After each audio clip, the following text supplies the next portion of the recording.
Welcome to Unmasking the Mic. My name is Ralph Anthony, current stand-up comedian and actor living in New York City. Each week I'll be sitting down with a fellow comedian to discuss how they navigate the world and how being in therapy helps aid them in that journey. Thanks for tuning in. Now let the unmasking begin.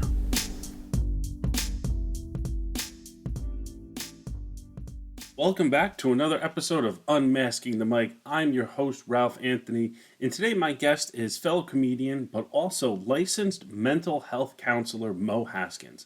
Thank you for coming on today, Mo. How you doing? Oh, I'm doing well. I'm doing great. Thank you for having me. I appreciate it. Dude, I am so happy to have you on, in Yeah. all honesty, because one, I haven't got to talk to you in probably a good 7-8 years. It's been a while. And two, when you commented on my post about looking for comics and the fact that you are a therapist as well, I was just almost giddy, like a kid on Christmas, because mental health means so much to me, and talking to comics is one of my favorite things to do. Yeah. And this is like combining two of the best things. Yeah, right on. Yeah, I'm totally with it. Glad to be here. Glad to help. Yeah. Talk about some of the things that I love to talk about. Yeah, I would think that you are a pretty big proponent of mental health, being Absolutely. a therapist. Absolutely. No one gets into therapy and then goes, you know what? I'm just tired of hearing about other people's problems. You know what? I am in therapy, and that is the end of my day at some point. I just don't want to hear about people's problems. And that's why when I go home, I am silent. I don't speak. I just listen, and I just veg out on whatever I'm watching or doing. And there comes a point where it has to stop for my own sanity, for me to help other people. I need to not help anybody. So Sure. Now, when you come home, obviously you have a wife, you have a kid. Do you have any techniques that you do before you even walk through that front door to kind of decompress? yeah. So I mean, I work on a college campus as a therapist, and then I also have my own private practice out of my house.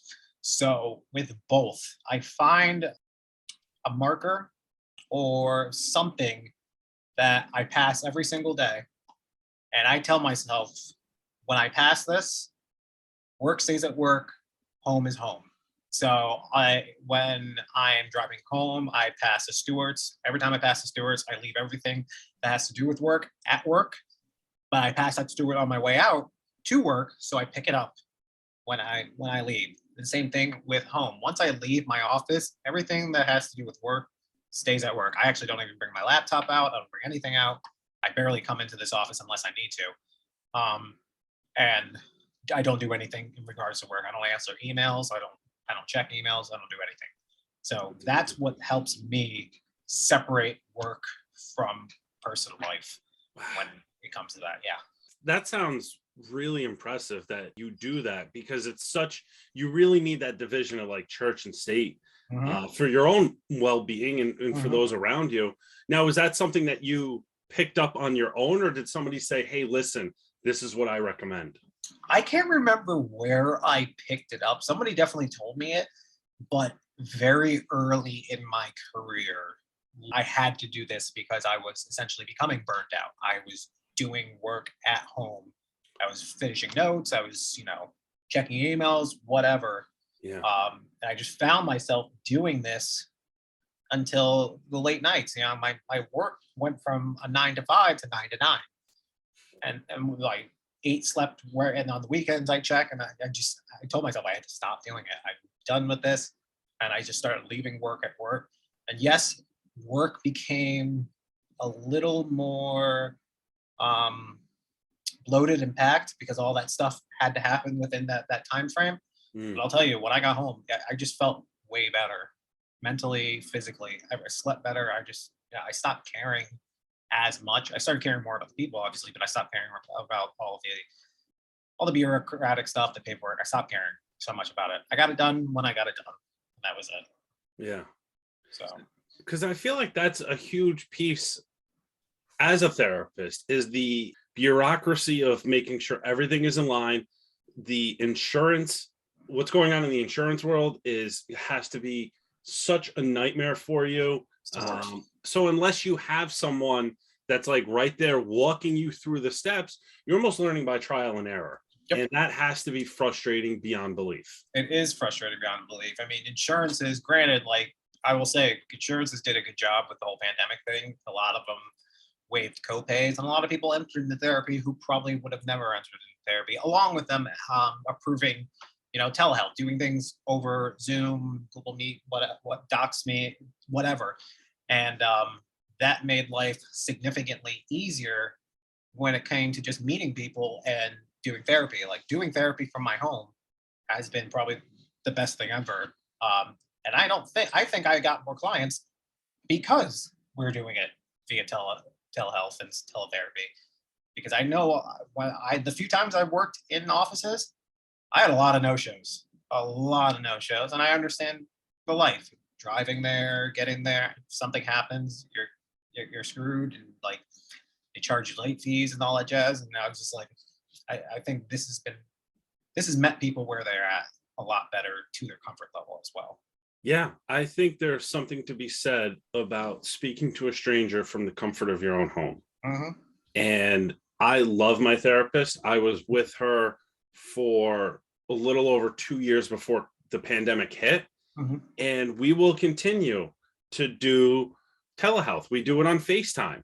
Mm-hmm. And it's the same interaction, Mm-hmm. just in a different setting.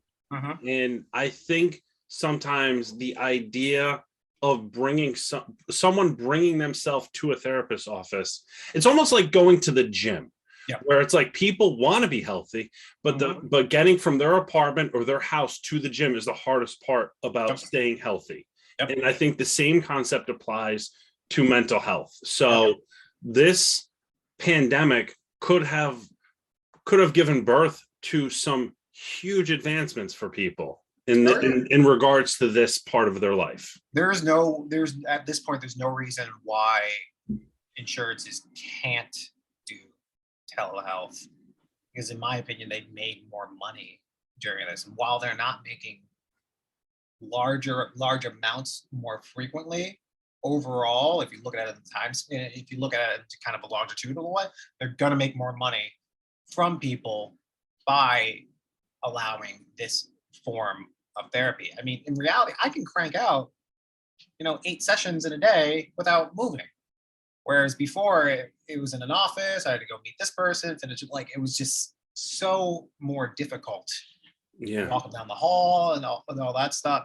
And I agree with you. I think there's definitely a barrier for people just to even get out of their house and do something. And I also think, it's not like most therapists' offices have like a huge sign that says therapy on it that people walk into, but there is a stigma to walking into a therapist's office. People are very intimidated by thinking there's going to be, this long couch with some long bearded man with the glasses who's drawing pictures of how crazy you are on their notepad and all this other jazz. So to do something where they can just literally FaceTime you and see like you're just sitting in, your kitchen with a laptop and talking to them, to let them know like it shows the humanity. It shows I'm a normal person just like that.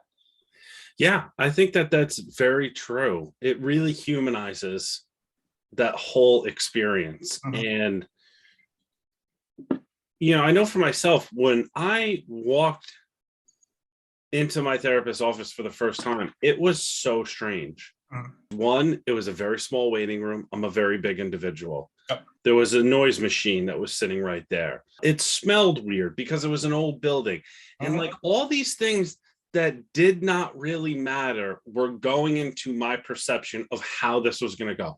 Mind you, I'd never met this woman before. I had no clue who she was. I picked her based on her name and her voice because it reminded me of a grandmother that I never had.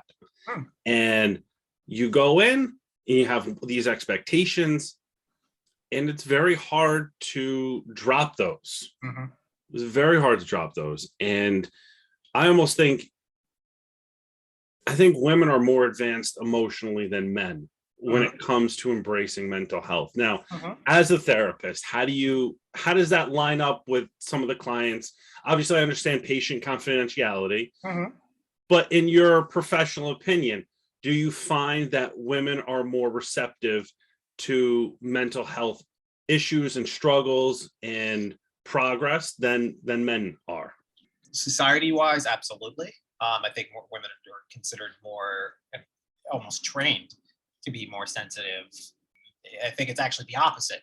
I think it's the fact that men are taught not to withhold their feelings and hold them back and show no feelings, or and if you do show feelings, make it anger or make it fear, um, make it strength, but never cry, never do anything like that. Don't show weakness. And I think this pandemic kind of changed that a little bit because more men have been entering into therapy alone.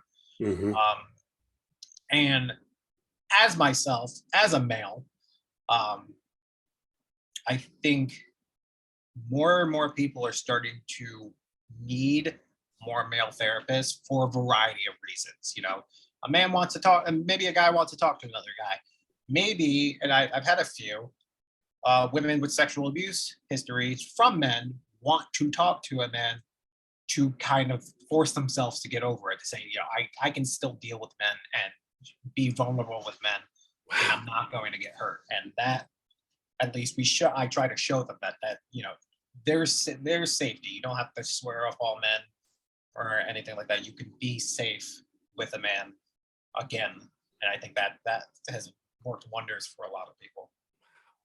That's huge. I can't imagine.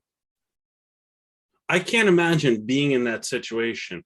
One, from the person going to therapy, and two, being the therapist, knowing that this is the situation that you are going into. So I have to say, just kudos to you. Obviously, this is your oath. This is your life.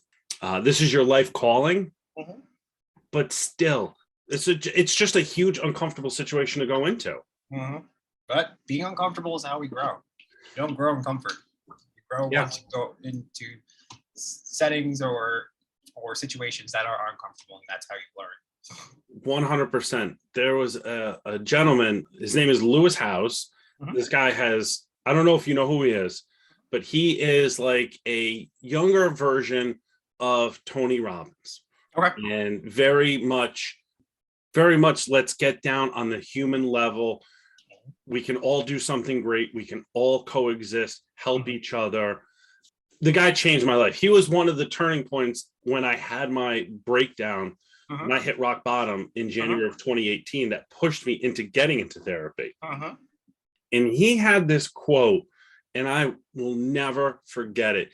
He said, "The comfort zone is where your dreams go to die." Yep. And that quote, although it was related to dreams Mhm. and aspirations, I think it can be put in many, many other situations. Agreed. Absolutely. Totally agree. People have a tough time being uncomfortable. Mhm. And this is kind of what we were talking about earlier in Mhm. regards to like social media.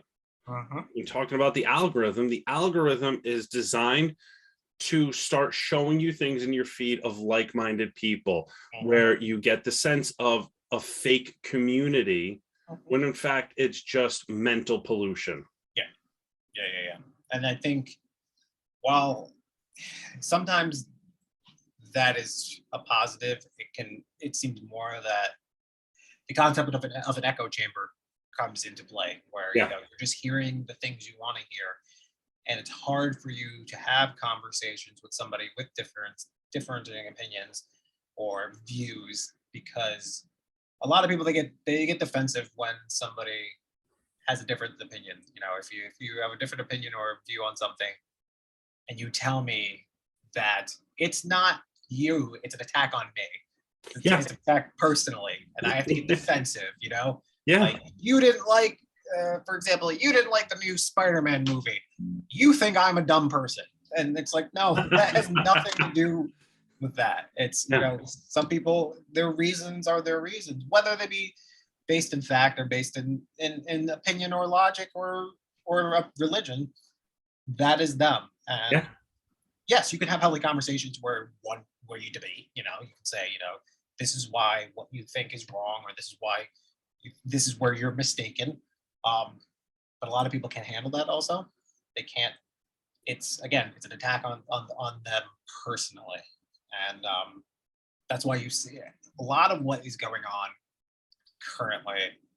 I think is fueled a lot by ego, Yes. and um, a lot of people can't set their ego aside and simply say, I said that actually. It's funny. I said it to my wife the other day. I cannot remember what we were talking about, and she proved me wrong. And instead of doubling down, digging my heels in, deflecting, I said, "No, you're right. I was wrong." Yeah. And she didn't dance around the room. She's like, "Yeah." I mean, she jokingly said that feels nice, but it's like it wasn't that big of a deal. It actually released a lot of tension almost Yeah. instantly by saying, "I'm wrong." All right, I stand corrected. It's not the hardest thing in the world. No. And it's so funny because I used to be one of those people that was very much ego driven and Mhm, could not separate myself from my ego. mhm, And if I look back on a lot of the situations that could have been avoided in past relationships, that's what it all boils down to. mhm, It boils down to your ego. And for the last 2 years, I've been on this personal journey where I'm mhm, trying to live egoless. mhm. And it's a very hard process to go through, It because is. anytime something comes up, you have to look at it through two different lenses, Mhm, which is a good thing, because mhm, when things are tough, there's room for growth.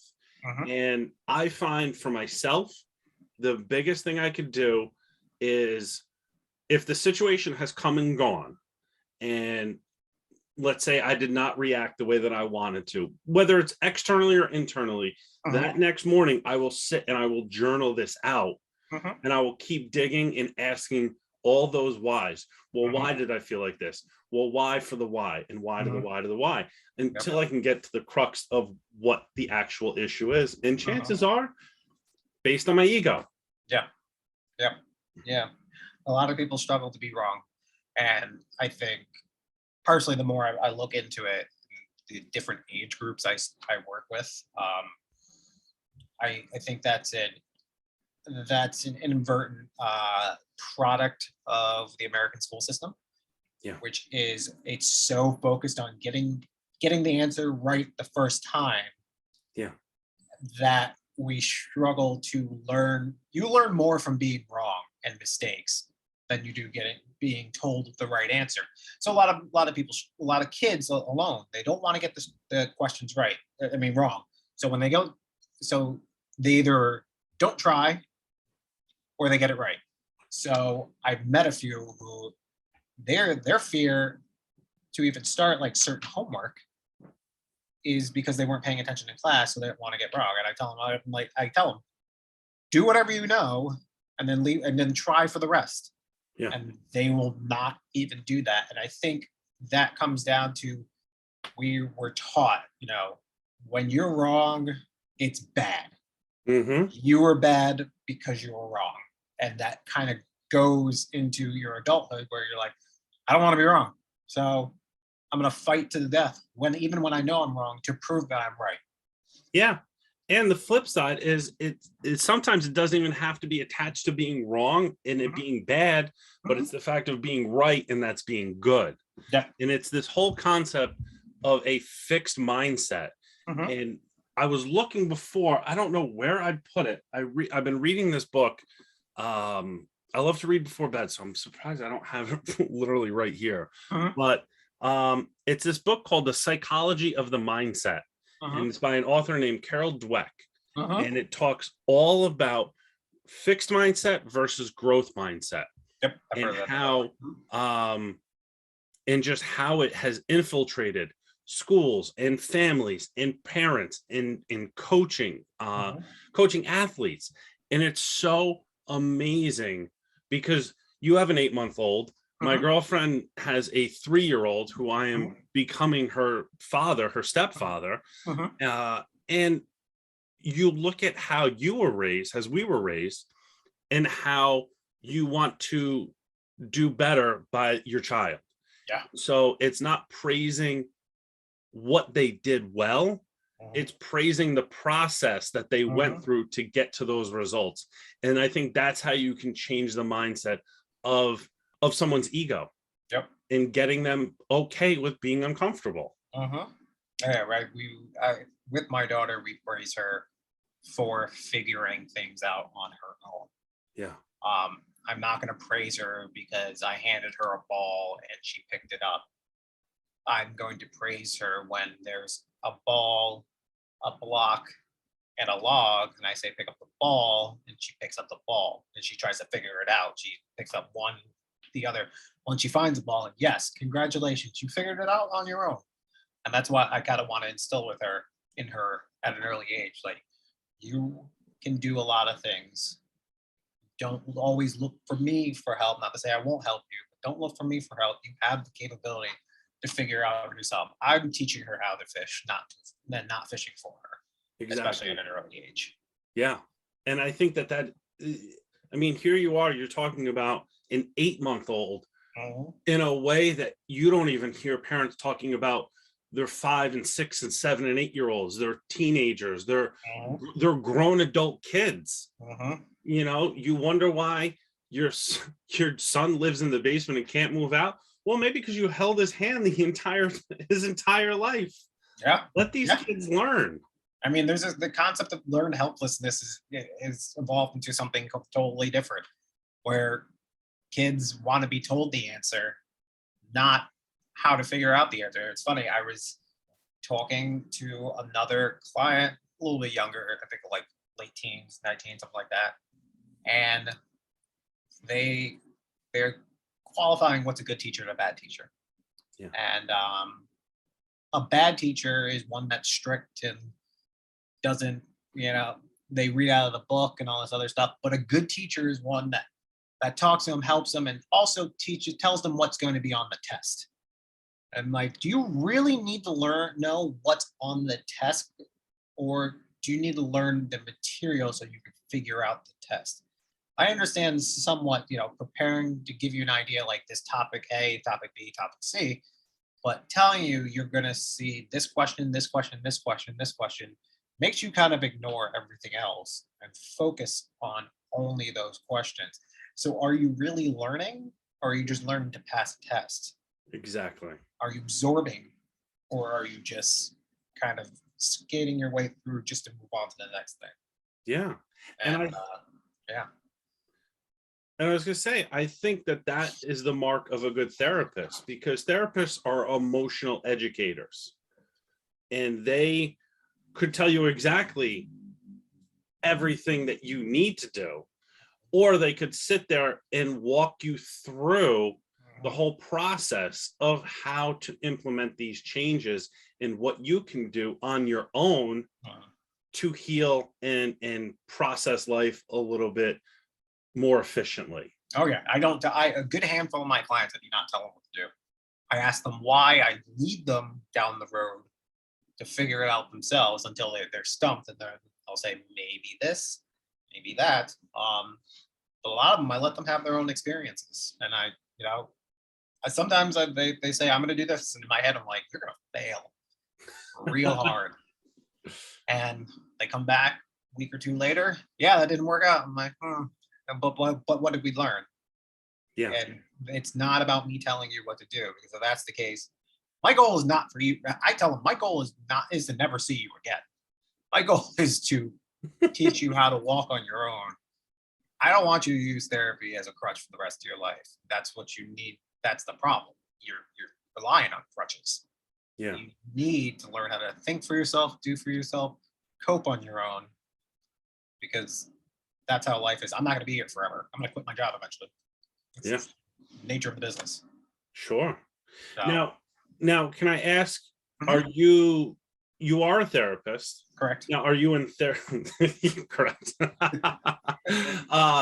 being that you are a therapist, do you also have your own therapist? So it's funny. It brings me back to the initial topic, which is after doing therapy with so many people all day, I don't want to talk. Mm-hmm. So short answer is no, as much as I probably should.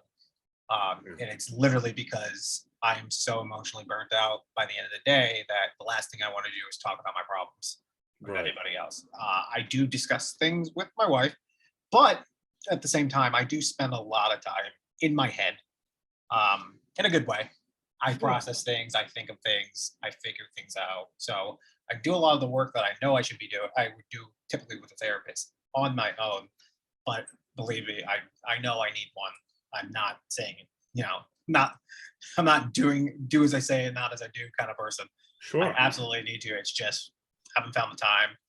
I'm also I have to go in it with the mindset of to be open.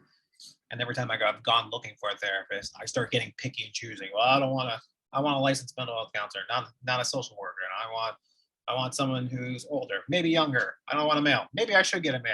I want to talk. I go through all these things, and Sure. I'm debating on just emailing a place and saying, I don't care who you give me somebody. Yeah, I think that is very effective because I'm a big believer in leaving certain things up to the universe. Let the universe decide, because the universe already has your life planned out. The universe already has your life planned out in the directions that you're going to go and the situations you're going to encounter. Now, were you in therapy before you became a therapist? I was in therapy for a short amount of time in college, and a lot of it dealt with some depressive symptoms due to insomnia, which actually became a vicious cycle. I was depressed because I was not sleeping, and I was not sleeping because I was depressed. So, and it took some time. Getting my sleep under control was probably one of the hardest things I've ever had to do. And it was successful. Then I had a kid, that ruined it. But I tried to slowly get that back. But yeah, that I was for a short amount of time in therapy. And I loved it. It was great. Yeah, actually. I think being in therapy is the greatest gift you could ever give yourself. And I say that line every single episode. And I really stand by it. I believe it. It's my motto. It's my creed for this podcast. And I have to ask, obviously it's a vicious cycle, insomnia, depression, back and forth like a game of tennis. What brought that on? Was there any specific event, or did it just kind of like manifest itself randomly one day? It was a combination of a really toxic relationship I was in, and I graduated college. I had no job, and I started working overnights at Target, and going to grad school at the same time. So I was sleeping a total of maybe like 5 hours a day. Yeah, and that lasted for about a year and a half, and that was just that ruined me way more than I expected. I didn't know which it was, because I go to work at 3:00, get out between 8 and 11. Sleep during the day nonetheless for like only a couple hours, wake up, do some homework, go to class, and then like I'm talking, as soon as I got out of class, I went right to bed as soon as I got home. Like maybe I got out of class at like what, 8, 9 o'clock? Yeah, I went to bed like immediately. Yeah. Just do it again. I don't even know how I got my papers done, to be honest. Well, obviously you have a lot of heart, a lot of dedication and hustle, and that contributed to your success. Yeah. And I think those are things that are built into your DNA. Those aren't learned. That's just who you are as a person. So, kudos to you for sticking through those tough situations, obviously recognizing that you needed help. And also, I'm a big believer in, when you are going after your dreams, when you set your sights on something that you want out of life, you will stop at nothing to get through it. And that's honestly how I am with stand-up. Stand-up is the only thing that I could do where I am sick, I have a headache, I'm on no sleep, whatever the case may be. Doesn't matter how long I have to go up for. As soon as my name is called and I get on stage, it is fucking lights out. Yep. I don't pay attention to anything else. Yep. And that's the only thing I could ever do it for. Mm-hmm. I remember having this corporate job where I was working for WB Mason. I was making six figures. It was amazing. I had this Upper East Side apartment. I loved it, but I hated my life.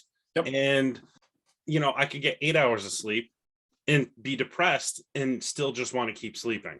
And when you said that before about the depression and the insomnia, I clicked on it right away mentally, because I was like, that's exactly what I would go through. I didn't want to go to bed at night because I knew when I woke up, I'd have to go to work, and I couldn't get up for work because I knew that I hadn't really slept all night. Yep. So yeah, it's a vicious cycle. And a lot of people don't realize that sleep is so important in their lives. I have a weird obsession with sleep hygiene, and it's linked to mental health. And there's a form of therapy called chronotherapy, where they're trying to cure mental health through fixing someone's sleep patterns. Because and I think they found through a bunch of studies, I cannot name the study off the top of my head, but they did find in a few studies that depression specifically is often, the onset of depression is often preceded by a night or sleep. And your mental health will continue to fluctuate and go either up or down the more you don't sleep. And people in America as a whole, we put our sleep on the back burner so much. And if you think of it like a car, like 4 wheels, and like one wheel is like physical health, you know, exercise. One wheel is mental health. One wheel is nutrition, and one wheel is sleep. And if one of those wheels are flat, you can't blame it on, you know, the engine. Yeah. You have to blame it on that one thing first. And if anybody's ever tried to drive on 3 wheels, tell me how successful you were. And so the more I felt way better the more I took care of my sleep. I mean, I took my TV out of my room.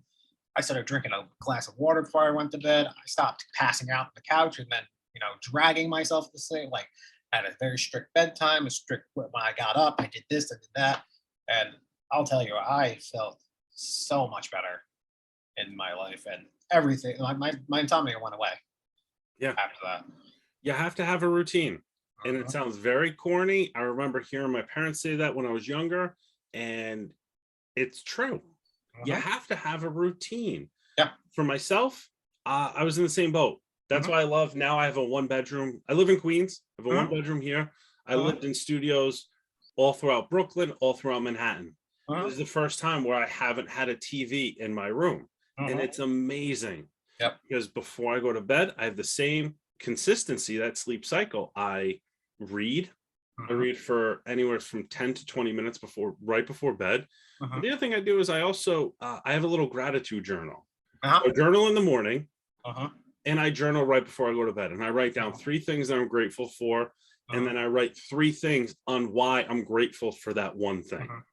And I'll tell you what, I'm in such a pattern, such a routine of doing it, that if I forget, if I'm overtired, because there have been times where I've been at my girlfriend's house, I've driven down from the city. She lives in Jersey, so I've come down from the city, or I've come off the road from doing a gig, and I'm exhausted. I crawl into bed. I'll wake back up if I didn't do that. Yep.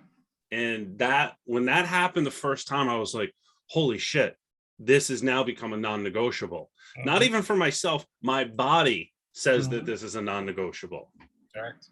Yeah, those things are important. I think that helps. And that also, it teaches, your mind starts to pick it up.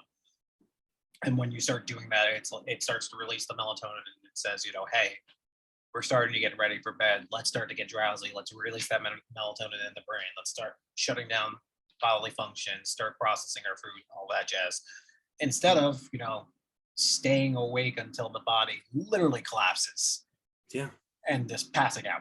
You know, I think those are really helpful. And let's be honest, you're right. Your parents enforced it as a kid. Why? Why would your parents enforce that arbitrarily just to undo it when you were an adult. That wouldn't make sense. They're doing it for a reason, whether they know it or not. It's for a reason, Yeah. and it's to teach you how to properly fall asleep. We do it with babies. My daughter, we read her a book. We rock ourselves to sleep. Silent, no electronics, nothing. Listening to like light music before we go to bed, and that helps her sleep. Then wait until she falls asleep because we're on the couch, and then drop her in her crib and hope for the best. It's not going to work. No, not at all. And it's so funny because we're such a pro let's medicate ourselves country that instead of addressing the actual problem of sleep and really how it relates to your overall health, but specifically to your mental health, what do? We'll sell melatonin. We'll sell sleep aids. Hey, listen, you know what? You're a rise and grind kind of person. You'll hustle till you'll die. Cool. Awesome. You want 4 hours of sleep? Well, guess what? Here you go. Yeah. Rather than just getting your 7, which is the bare minimum for people, 7 hours, realistically, your body needs 8 hours, 8 to 10 hours. Yep.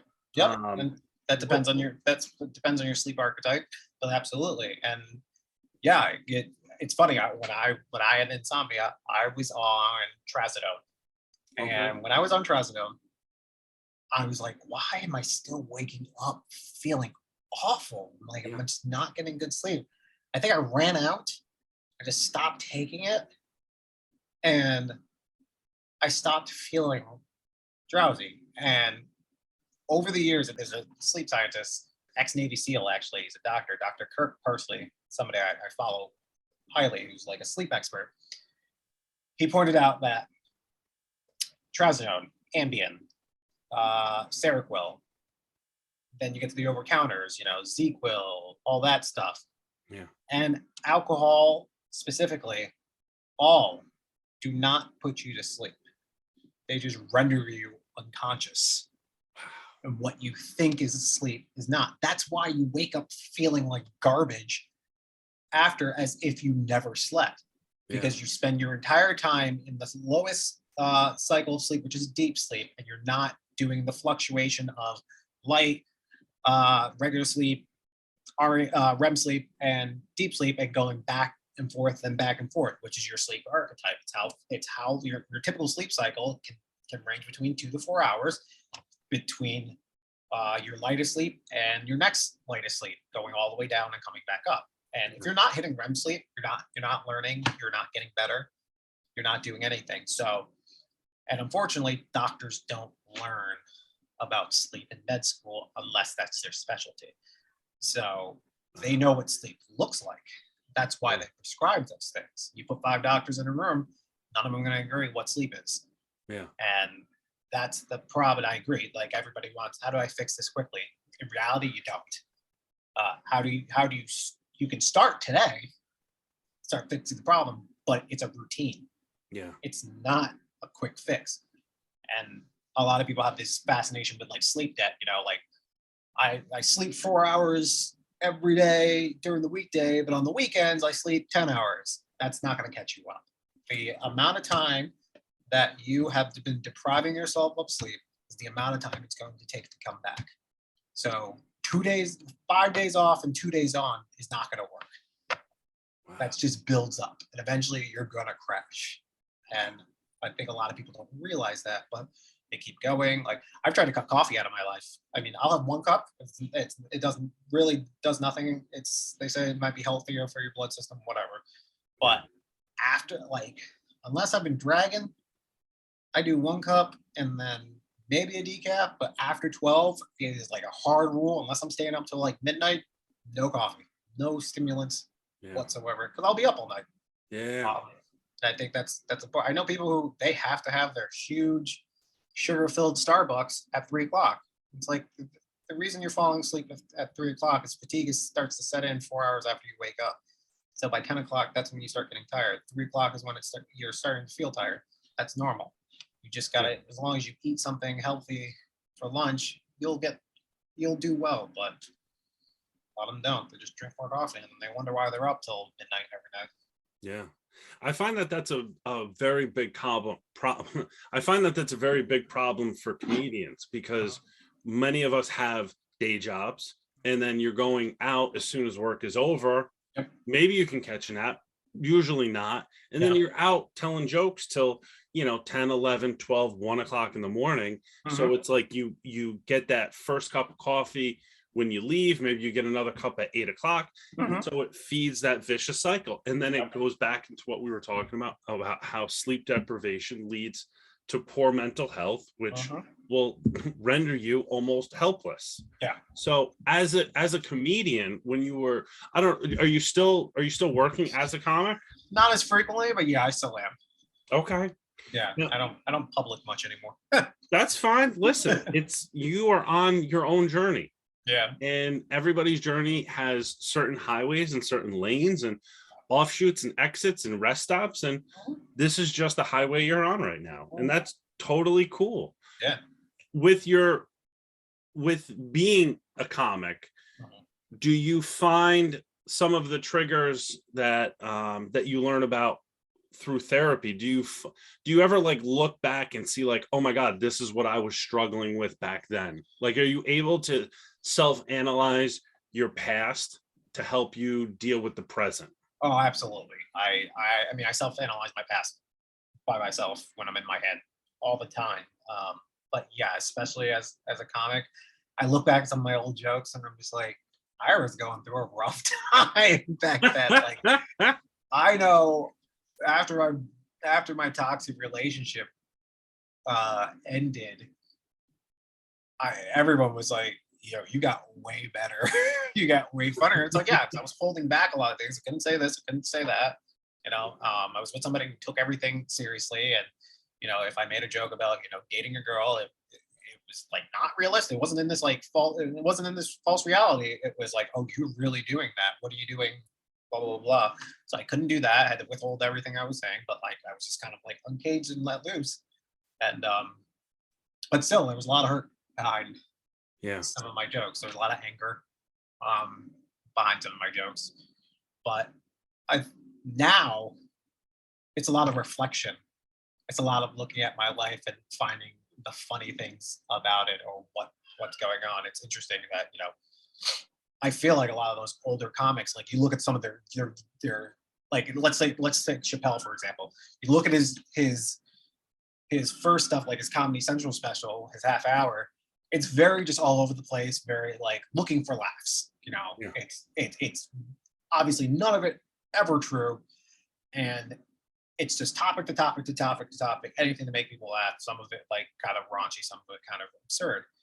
But then you look at him now, what was that, like the 90s? So yeah, you're looking at like almost 30 years later, he's like a totally different person. He's reflecting about his life, he's reflecting about his thoughts, and he makes it funny about his thoughts, whatever you may feel about the closer.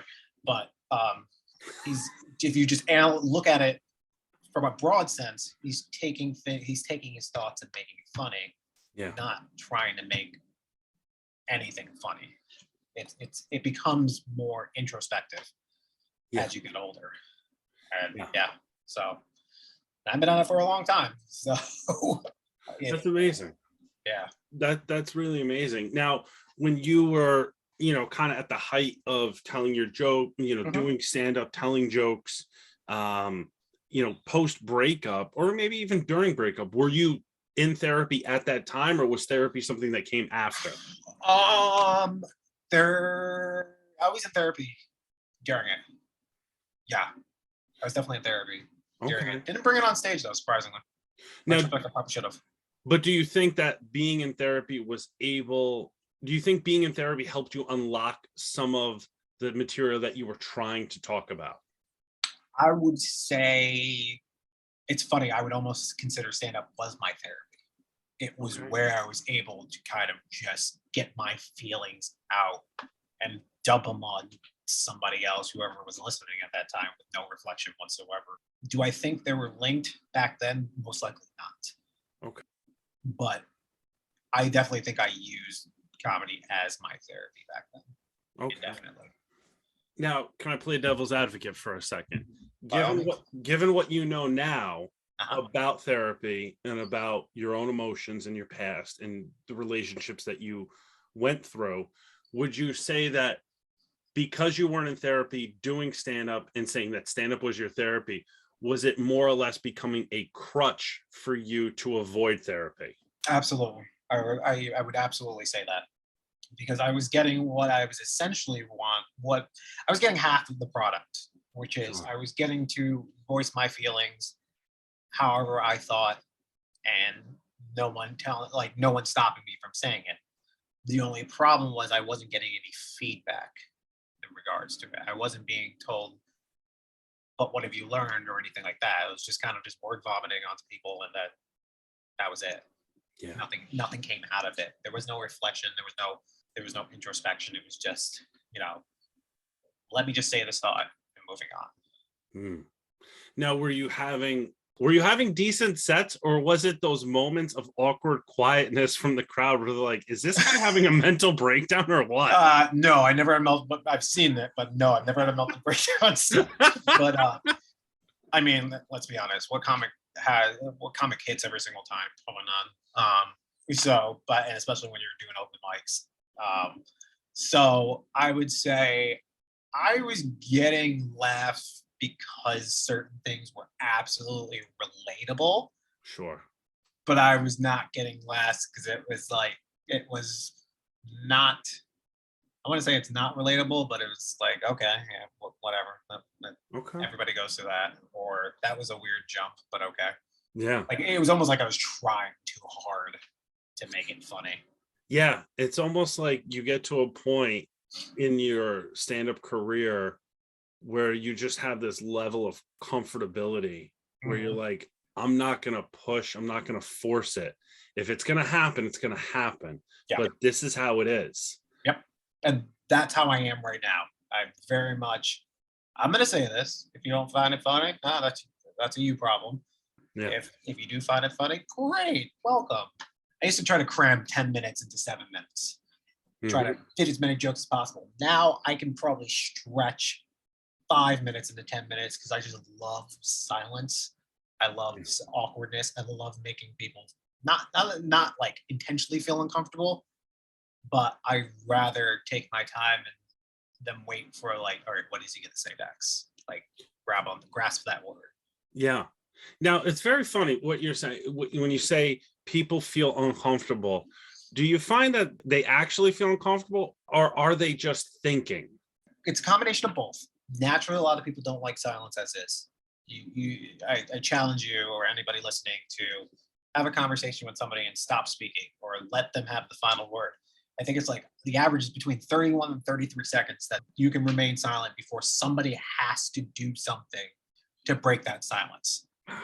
And I tread that line in my stand up for a while. I'll stand there for like 15 seconds, Yeah. dead silent, Oh, yeah. and just staring at people. And I'll tell you, like, I'll get on stage and I won't say a word from when I start. I've held that for about a minute, and I've gotten more laughs than some of my jokes just by sitting there, just staring at people. That's amazing. And it's because they're uncomfortable, Yeah. but they're realizing. But I also, it's like very meta. They're realizing, I want to laugh, so I'm going to make myself laugh in my head. This is absurd. This is funny. Yeah. And I won them on my side almost immediately. That's awesome. Such a wild way to start. Like, that's amazing that you can do that. It's to throw them off.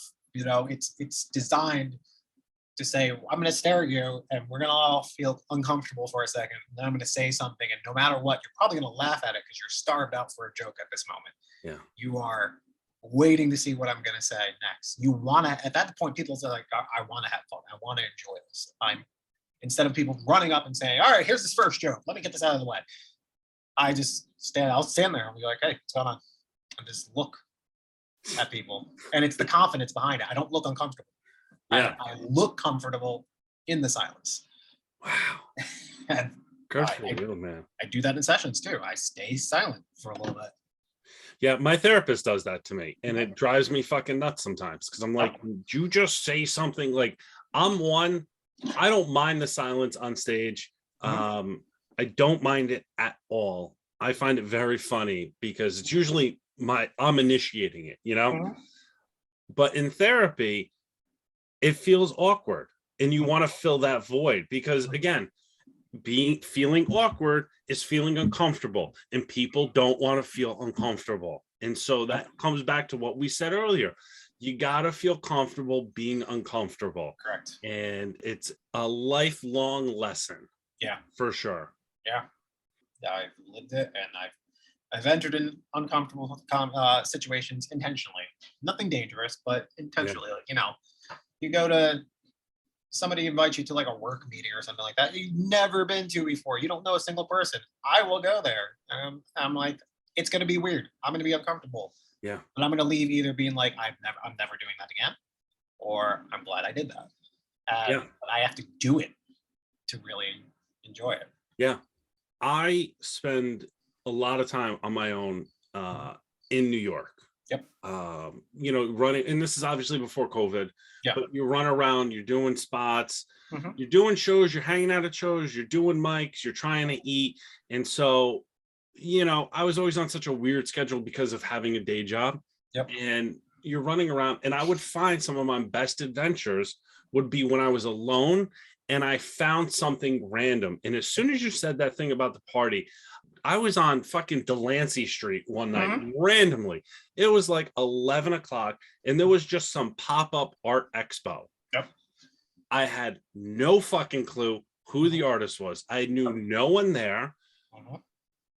And I was like, listen, just do it. You're a little high up. You're feeling friendly. Yeah. Go in. It's going to be weird. It's going to be, and I had a great time. I'm making friends, talking to people, because people want to feel connected. People want to embrace other people. I think deep down, no matter what the surface will tell you, if you dig deep enough, people want to feel connected to one another. Correct. Yeah. Everybody wants connection. No, if you show up to an art gallery, no one's expecting you there to ruin it. And most people will think they're there to support. Yeah. So it's really cool, man. It's really cool. I got to tell you, I'm really digging this conversation. I love the fact that you made time. I love the fact that you came on. We're kind of coming to a close, and I always end every episode with two questions. Call them 2 for 2. Okay. Now, this is going to be interesting because you are a therapist, you've been in therapy, and you're also a comic.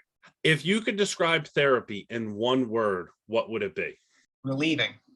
You go there, you dump all your feelings into pretty much a black hole, or at least a person, and you leave. That's all. It's just a relief of everything that happens in your life. That's awesome. That's the point of it. Yeah. I think that's a great way to put it too, because people get so fearful of going to see a therapist that they build up all this anxiety, possibly some animosity to them towards themselves, some anger. Why do I have to do this? I don't know anybody else that's doing this.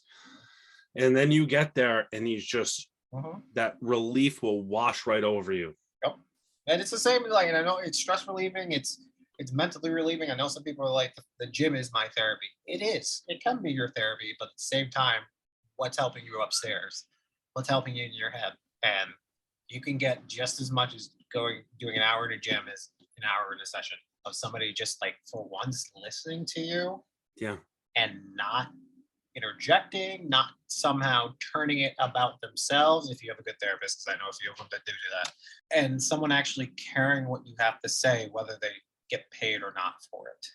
Like someone just really wants to hear how you are. Yeah. And I think with what you had said just about lifting the weights, but what's going on upstairs, I think that's why I love meditating so much. With meditation, it's all about your chakras and having everything aligned from the bottom of your body to the top to bottom. Yep. And we forget that.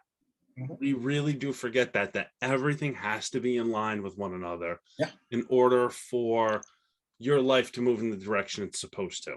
Absolutely. Yeah. That's awesome, man. And so my last question, I'm very excited to hear this. If you knew someone that was on the fence about going to see a therapist, what's a bit of advice you would give them? Try it once, and if you don't like it, don't do it. Just go in. Don't even say anything. Just go in, lie to them to your face, whatever you want, and just see what it's like. Because 9 times out of 10, you'll go there and actually feel like it was a good idea, and it was a good chance for you to actually open up. And if you didn't, that's okay. You don't have to do that, but give it a chance.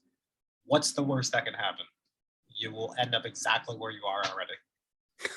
So it's not, the therapist is not going to make you worse. They're only going to make you better. So do yourself the favor. Be kind to yourself by doing it. I couldn't ask for a better answer. You heard it here first. Be kind to yourself.